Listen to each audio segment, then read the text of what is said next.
roof. The scope of work will be less invasive and cause less disturbance to building operations. It is also more cost-effective and environmentally friendly and comes with a 20-year warranty. Pending contract approval, work is expected to occur in the summer. Great, thank you. Any questions?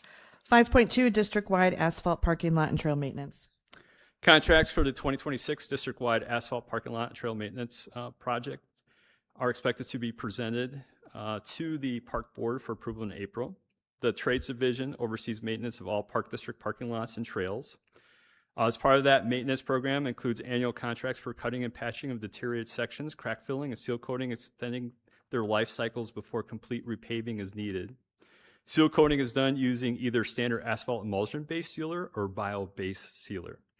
The scheduled sites for asphalt emulsion-based seal coating in 2026 includes Central Park, the walking path, Commissioners Park, 111th Street parking lot, Country Lakes Park parking lot trail, Knock Park Central parking lot, and DuPage River Trail, the segment from Villa Avenue south to Gartner Road. The scheduled sites for bio-based asphalt sealer applications include Country Commons parking lot, Knock Park Trails, Frontier Sports Complex East parking lot, Veterans Park parking lot, Winding Creek parking lot driveways and trails, and Fairlane Farms Park parking lots. Pending contract approval, work is expected to begin throughout the spring of 2026 with the intent to begin or minimize impacts to patrons and programming. Thank you. 5.3, district-wide concrete and hardscape improvements and hardcourt maintenance. As part of the 2026 district-wide concrete and hardscape improvements, a contract for the Commissioners Park Trash Enclosure Development Project is anticipated to be presented to the Park Board for approval in April. The scope of work for the project includes removals, concrete curbing and flat work, asphalt patching, fence and gate installation, and landscape restoration at Commissioners Park adjacent to the northeast parking lot. The Commissioners Park Trash Enclosure Development Project is slated to commence in summer with a goal to reach substantial completion before fall. The next item, the contract for the 2026 district-wide hardcourt maintenance projects is expected to be presented to the Park Board for approval in April. The Trades Division oversees maintenance of Park District basketball, pickleball, and tennis courts. The scope of work varies from site to site, but can include crack filling and touch point painting, leveling of low spots, resetting of leaning posts, and full color coding of courts. The scheduled sites for work to be completed in 2026 includes Burr Oak basketball court, crack fill, color coding, striping, Country Commons basketball court, crack fill, color coding, striping, Country Lakes Park basketball courts, crack fill, touch-up paint, Knock Park tennis courts, crack fill, touch-up paint, Timber Creek Park basketball, crack fill, color coding, striping, and White Eagle Park basketball court, crack fill, color coding, and striping. Pending contract approval, work is expected to occur throughout summer 2026. Sounds great.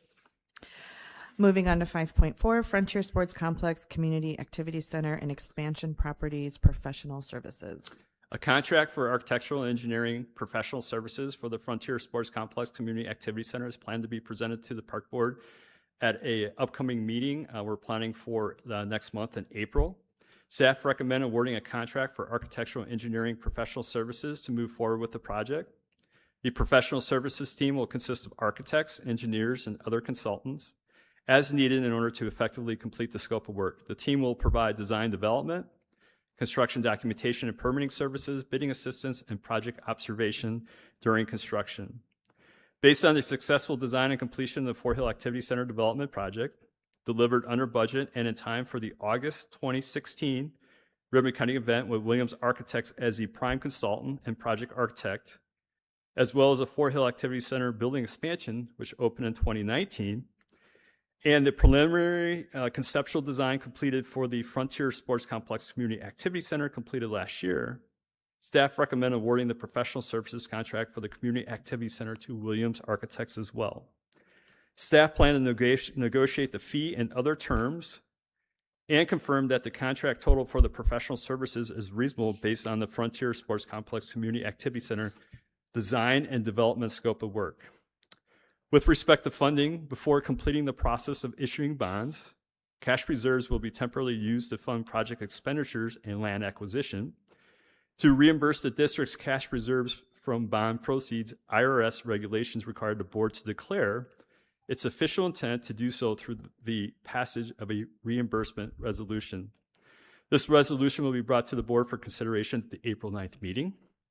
Next, I'd like to provide some updates on the property expansions. So starting first with Heritage Woods, staff are collaborating with the property owners to execute the terms of the option agreement and real estate purchase and sale agreement, which was executed last year. Per the option agreement, the intent is to close on the property within 60 days of certification of the election results, which is anticipated to occur in April, with closing the property slated for late May, early June. Following the closing, the goal is to present a professional services contract for the demolition of the existing structures, remediation, and site restoration at a future park board meeting. The site improvement work is expected to begin later this year with the intent to reach substantial completion and open the Heritage Woods expansion property for public use in 2027. And then for the Walnut Ridge Park expansion property, staff are also collaborating with the property owner to execute the terms of the option agreement and real estate purchase and sale agreement. Per the option agreement, the goal is to close on the property this summer. Following the closing, the intent is to conduct tree trimming and natural trail layout and installation of landscaping. The site improvement work is expected to begin later this year with the intent to reach substantial completion and open the Walnut Ridge Park expansion property for public use early 2027. So that's all the updates on that one.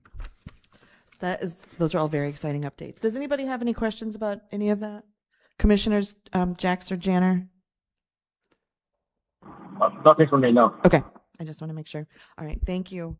Moving on to 5.5, Nike Sports Complex site improvements, professional services. As reported earlier, the Naperville Park District will be receiving an ASAG grant in the amount of $600,000 for this project. As a next step, staff recommend awarding a contract for professional services to proceed with the Nike Sports Complex site improvements project. The professional services team will consist of landscape architects, engineers, and other consultants as needed in order to effectively complete the scope of work. Based on the successful design and development of the Wolf's Crossing Community Park Site Development Project, delivered under budget and in time for the May 2021 ribbon cutting event with Upland Design as a prime consultant, staff recommend awarding a professional services contract to Upland Design as well. Upland Design greatly assisted the Naperville Park District with successfully conducting community outreach and formulating the Nike Sports Complex Site Master Plan, as well as securing the ASAG grant for the project. Staff confirmed that the proposed contract total for professional services estimated at $184,000 is reasonable based on the Nike Sports Complex Site Improvements Project scope of work. Additionally, staff plan to present a resolution to adopt a business enterprise utilization plan along with the professional services contract with Upland Design for approval at an upcoming park board meeting. The Business Enterprise Program Utilization Plan is a requirement of the ASAG grant. The Naperville Park District followed the same approach in 2019 when adopting a similar Business Enterprise Program Utilization Plan for the Wolf's Crossing Community Park Development Project that also received ASAG grant funding. So are there any questions on that one? Appreciate that update. All right, moving on to 5.6, North Maintenance Facility Rooftop Unit Replacement. A contract for the North Maintenance Facility Rooftop Unit Replacement Project is slated to be presented to the Park Board for approval in April. The scope of work for this project includes replacement of the existing rooftop unit that provides heating, cooling, and ventilation for the North Maintenance Facility. The existing unit was installed in 2015 and in the last few years has been subject to frequent repair calls. As a result, staff recommend that the best course of action is to replace the unit entirely at this time. Pending contract approval, work is scheduled to occur in the spring. Got it. Thank you for that. Thank you. All right. 5.7, Naperbrook T renovations. Good evening. Last week in your weekly packet, you received a memo detailing the Naperbrook Golf Course Tee renovations project. I would like to clarify with the board there is a typo in that memo regarding the bid amount. The memo provided a bid amount of $347,858.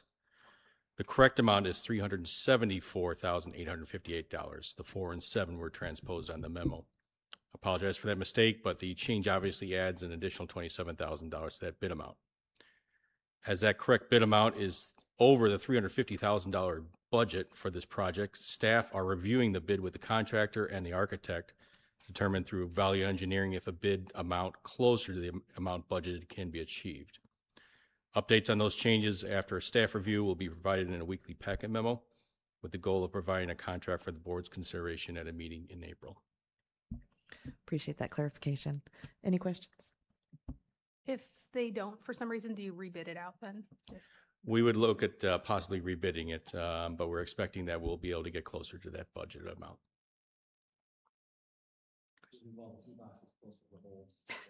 That is part of it. That is definitely part of it. Just make it easier. All right. Thank you very much. 5.8, 2026 bus transportation services for camp programs bid. Good evening. Every year, the district solicits bids for bus transportation services for our summer day camp programs. Bus services are used throughout the summer to transport day camp participants to and from Centennial Beach weekly and for multiple field trip outings. In late February, bids were sent to 26 vendors, with 3 additional vendors requesting a copy. The bid opening took place on March 11th with only 1 bid submission. First student submitted the sole bid with a base bid price of $69,420, which is significantly lower than the 25 actuals and slightly below budget. A recommendation to award the contract to first student will be presented to the board for consideration at the April 9th board meeting. Any questions? That's great. Okay. Thank you. All right. We will move on to department updates, beginning with administration. Good evening. This week, the district completed one of the final steps of the CAPRA reaccreditation process, that in-person site visit. 3 Parks and Recreation professionals from around the country visited the Naperville Park District, touring our parks and facilities and meeting with staff and members of our board, allowing us to further demonstrate how we operate and how we support our community. In these next few weeks, the CAPRA review team will finalize an executive summary report, which will include a summary of the district's strengths and a review of all 154 CAPRA standards with the review team's comments. This report will be submitted to the CAPRA Commission along with their recommendation for reaccreditation. The report will also be shared with the district once finalized. That's great. Thank you. That was a neat process. Well done, y'all. Next up is finance. Good evening. I have 2 updates for you this evening. First, audit. The finance team is working with Sickage to compile the annual comprehensive financial report. The report remains on schedule to be presented to the board before the end of June. And next, on the 3-year plan, now that we know the results of the referendum, updates are being built into the 3-year plan's financial assumptions. A finance committee meeting will be scheduled in spring to discuss the plan, and then a draft of the plan will be presented to the board. Any questions? Sounds like a good plan. Thank you. Thank you. Next up is golf. A few updates from golf. Courses have opened this month, and we've been busy when the sun is out and the days have had temperatures above 50 degrees. Naperbrook opened on March 6th, followed by Springbrook on March 20th.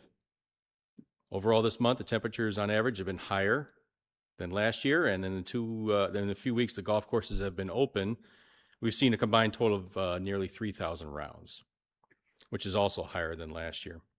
A couple of these really nice days with the sun out and temperatures in the 60s or 70s, kind of like earlier today, it brought out over 200 golfers at both those courses and filled up the tees on the ranges. Looking ahead, possibly this weekend, weather permitting, both courses are expected to have the riding carts available for players. Our program registration is off to a positive start. April is our first month of group lessons at the courses with adult beginner, women's clinics, and junior programs all scheduled for next month. Many of our April programs are already full or near capacity, which is exceptional for this early in the golf season. Looking into the summer months, our junior camps, clinics, and leagues are filling fast, and several are already full as we recorded over 500 registrations so far for our summer youth programs. On the subject of junior programs, we'll be hosting our annual Junior Golf-A-Palooza on Saturday, April 25th at Naperbrook. The Junior Golf-A-Palooza provides a low-cost opportunity for kids to be introduced to golf. For just $5, juniors ages 5 to 17 provide with 45 minutes of golf instruction from our professional staff, a chance to try out junior golf equipment, enjoy a lunch, and have fun learning about golf and all our programs. This has always been very popular, and we expect it to be well attended again this year, weather permitting. In April, we'll have our first tournament of the season, the Partner Best Ball, which will be held at Naperville Golf Course on Saturday, April 18th. Registration is currently open for the event through April 6th. Over 80 players are already signed up, and we're expecting a full field again this year of 144 players. And then finally, from our maintenance side of things, the golf course has emerged from the winter in excellent shape. No significant issues or damage. The turf is starting to come out of dormancy, and some mowing has already started, mainly on greens, tees, and fairways. Staff has been concentrating on spring cleanup and course preparations, getting equipment out on the course, and getting everything ready for the season. That's great. Driving by Springbrook today, I was like, it's so green already. Everything looks really, really nice. Yeah, and it's fun to see the courses so full already again. Summer's coming. Any questions? Awesome. Thank you for that. You're welcome. All right, on to human resources. Good evening. I have 4 updates for you tonight. First is a real shocker. Recruiting for part-time and seasonal positions continues to be a focus for the HR team. Excuse me. Lisette and Patrick from HR recently represented the district at Benedictine University's Jobapalooza, and the final on-site job fair will be here at Fort Hill Activity Center next week on April 2nd. The number of summer positions available has diminished quite significantly, but we are still hiring. Please continue to point potential applicants to our employment page if you're asked about our summer opportunities. And just to provide you an idea of the scope of the number of new hires that we are onboarding at this time of the year, over the past 2 weeks, we have consistently maintained an average of 85 people that are actively onboarding each day. Second, while the board has transitioned from board docs to Diligent, the district has retained use of the policy section of the board docs platform. And this is largely because that's where the district's CAPRA self-assessment has been housed. Diligent is eager to move the district off of that component, and Marissa will begin the oversight of the final piece of the transition to Diligent beginning next month. Ironically, our CAPRA review team complimented us on the ease of navigation in the board docs platform during their review of our self-assessment. So hopefully it's that good when we move to the new option. Next, even though it's still March and our health insurance renews on January 1st, tonight's update includes an update about this employee benefit. As you're aware, the Naperville Park District is a member of the Intergovernmental Personnel Benefit Cooperative, IPBC, for our health, vision, and life insurance and our employee assistance program. IPBC is up to 190 members across Illinois and has well over 55,000 covered individuals. And even with numbers as significant as that, the pool is not immune from trends in the insurance industry, including increasing costs. Last year, a Naperville Park District Insurance Committee was assembled to address rising costs. The committee was a cross-functional representation of employees who participate in both our HMO and PPO at varying levels of election. The committee will be reconvened next month as we look toward our January 27 renewal. Membership in the cooperative provides us opportunities to individual members that would not be available to us in the commercial market, like plan design. And that is one of the topics that the committee will review. The committee provided valuable feedback last year regarding our 2026 benefits overall, and then the changes that we made from 2025 into 2026. And this will be especially helpful as we approach our 27 budget process. And finally, I'm happy to share that at last week's IPBC Board of Directors meeting, I was elected to a second term on the IPBC Executive Board as an at-large member representing 101 to 200 lives covered. I look forward to continuing to represent the membership as the cooperative continues to see growth and seeks innovative ways to reduce or at least slow the acceleration of costs. That's great. Thank you for doing that and for your service on there. Any questions? I had a question. Do you have like an approximate of how much the cost has increased for plans? So like overall in general, like a Yeah. history, I could provide that. Okay. We've actually had, up until last year, we had been flat for 9 years. Yeah. Yeah. So I can provide the different, how far back would you like? A few years is fine. I'm really interested in seeing, like, especially the last few years, because I know it's been going up across the board, across industries. So I'm just wondering how much it's increased for us. And ours, we have our final renewal, but if we make any changes to the plan itself, we can adjust and bring that renewal down. Okay, great. So, Thank you. Thank you. Yep. All right. Next up is information technology. Good evening. Quick update with the most fun topic that I ever bring up here, our annual cybersecurity training. As of this morning when I checked, 179 people had completed this required training. That's just shy of 80% completion out of everyone that's enrolled. And we just really want to express some appreciation to staff and the board recognizing the importance of completing this training. I've talked in past updates that the overwhelming amount of cyber incidents usually come in through end user things, but also end user awareness is often the alarm that sounds to bring things to our attention. So other updates from IT, some network projects that we've got going on, just behind the scenes, some firewall projects that we're continuing. We've had some delays with one of our internet providers holding off some of that, but that's wrapping up hopefully in the next couple of weeks. So. And then we're looking into new IT projects. We're reaching out for proposals on a variety of capital projects to be performed later in the year, including AV updates here for the multipurpose rooms at Fort Hill, camera system upgrades across the district, network penetration testing, and some modernization of our keyless access control systems. That's great. Thank you very much. All right, on to marketing. Good evening. I have a few updates for you. So earlier today, we launched the new Connecting Community Projects webpage on napervilleparks.org to share progress on land acquisition in the Community Activity Center following this month's successful referendum. A Connecting Community Projects button is now featured in the header of every page on the website, providing easy one-click access to project updates and information. This page also includes archived referendum materials and FAQs previously shared prior to the vote for ongoing reference. So we hope that'll be helpful going forward. As discussed with the board late last year, marketing staff refreshed the former Commissioner's Challenge initiative and made it Commissioner Spotlight. So we've rebranded it and changed it up a little bit. This new feature highlights a different board member every other month, giving the community a chance to learn more about each individual through a brief Q&A and shared photos. And some of the questions are fun, some of them are kind of business oriented, so it's a nice way for the community to get to know each of you. Special thanks to President Ruffing for helping kick off this initiative this month. Her Q&A and photos are available at napervilleparks.org/Commissioner Spotlight, and we look forward to featuring each of you in the coming year.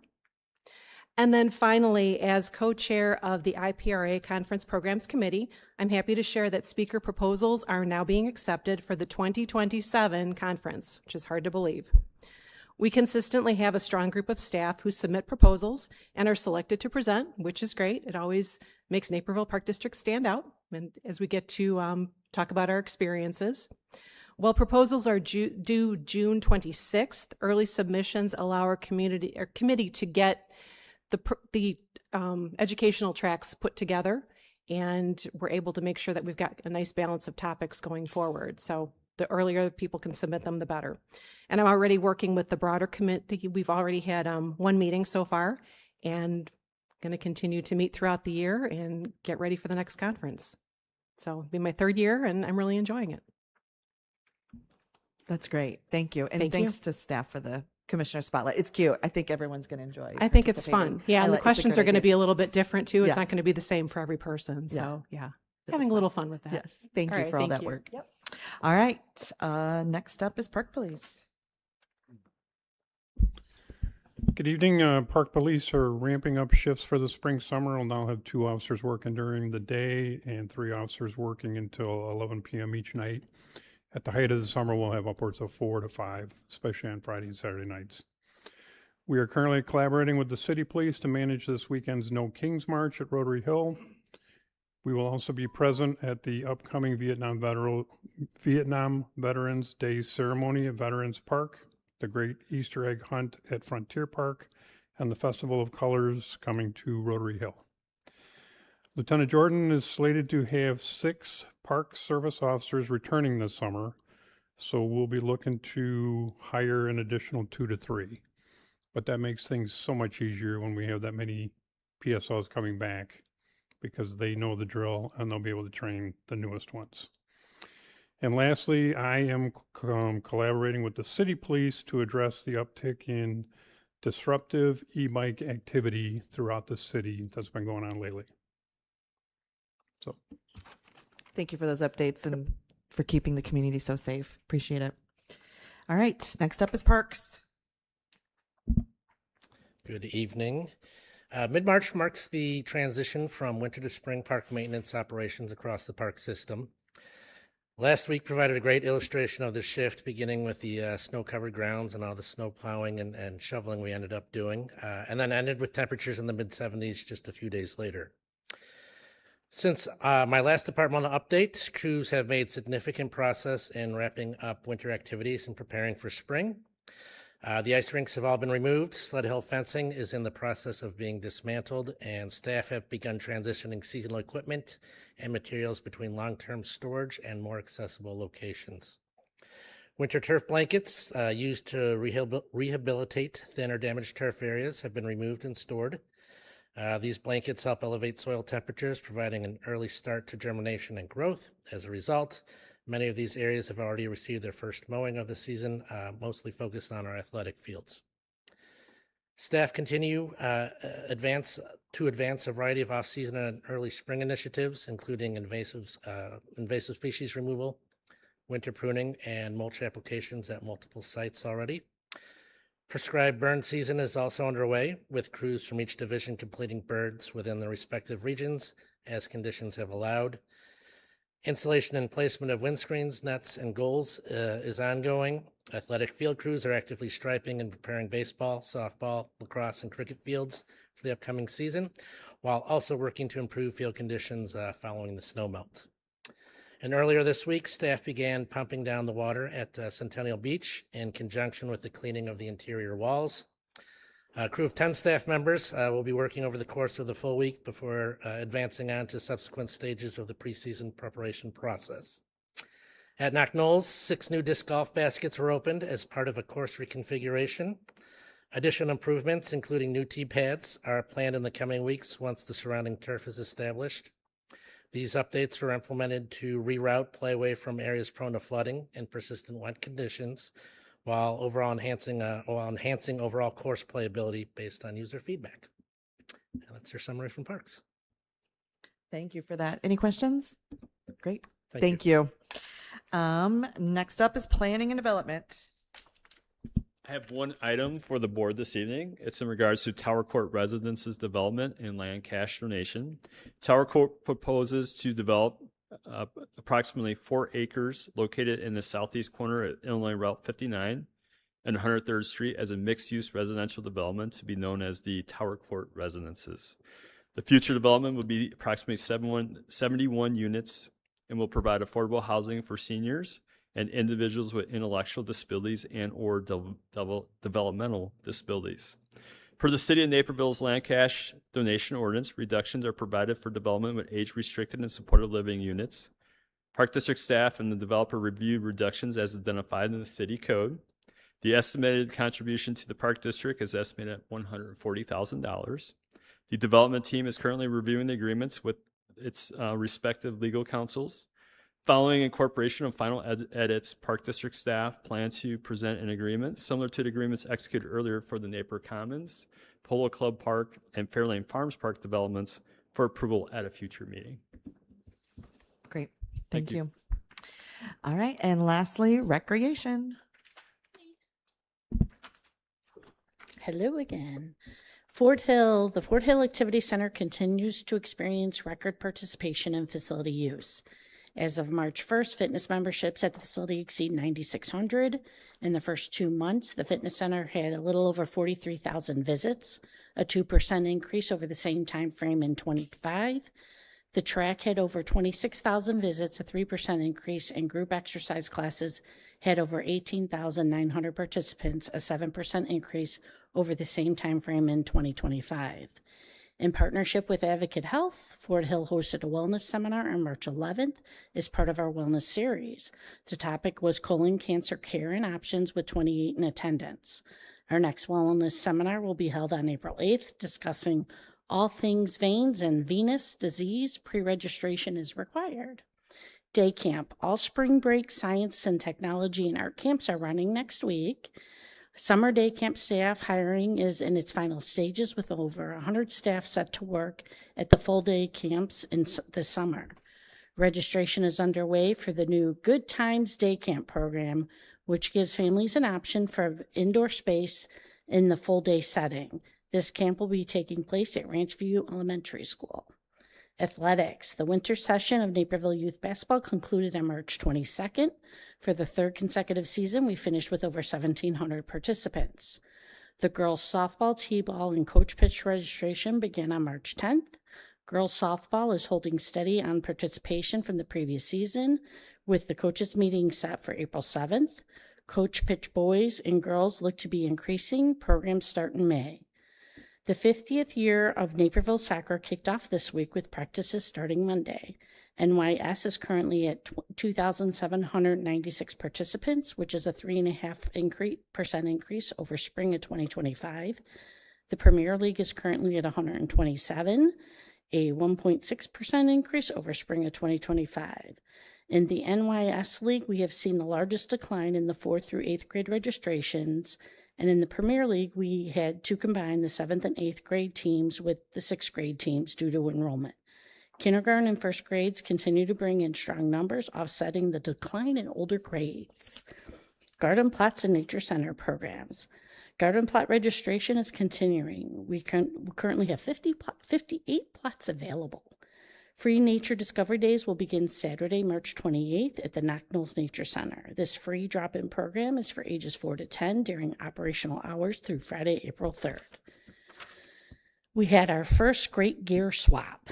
In partnership with the Accelerate Climate Solutions, the first Great Gear Swap collection and sale took place during the week of March 16th. A total of 616 items were donated. Of those, 309 items were purchased by 93 shoppers using vouchers received at the time of the donation or by cash or card. Another 260 items were donated to either soccer gear for Zambia or the Illinois Association for Health, Physical Education, Recreation, and Dance. The remaining 47 items will be stored at ACS for potential use in the future swap. The event received very positive feedback, including strong interest in holding it again in the future. Program registration. Registration for spring and summer camp kicked off on Monday, March 2nd. We continue to see growth. Summer pavilion rentals began on March 12th. Currently, we have 135 requests, a 26% increase over the 2025 requests, with 55 of those requests booked. Non-priority registration began on March 10th for T-ball and March 17th for garden plots. And finally, Naperville Earth Month. On April 22nd, Earth Day will celebrate its 56th anniversary. In celebration of Earth Day, the Naperville Park District, alongside the City of Naperville and many other local organizations, will host numerous events, volunteer projects, and activities. Earth Month Naperville kicks off April 6th and goes through April 30th. This year's theme is Our Planet, Our Power, and we invite the community to participate in the different activities around the area, starting off with our very own Knock Knolls Nature Center. Throughout the month, families can come in and enjoy different Earth Day themed exhibits, activities, and crafts. In addition, the district has also planned, in collaboration with the Naperville Police Department, a shred event on Saturday, April 11th at Centennial Beach. Great. Thank you for all those updates. Appreciate it. All right. Our next scheduled meeting of the Board of Park Commissioners is April 9th, 2026 at 7 p.m. here at Fort Hill. And we are now moving into executive session. Move to adjourn to executive session to discuss land acquisition for Section 2C5 of the Open Meetings Act. Second. Roll call, please. Vice President Anzier? Yes. Commissioner Thompson? Yes. Commissioner Balakrishna? Yes. Commissioner Jacks? Yes. Commissioner Janner? Yes. Commissioner Risbald? Yes. President Ruffing? Yes. Thank you, everyone.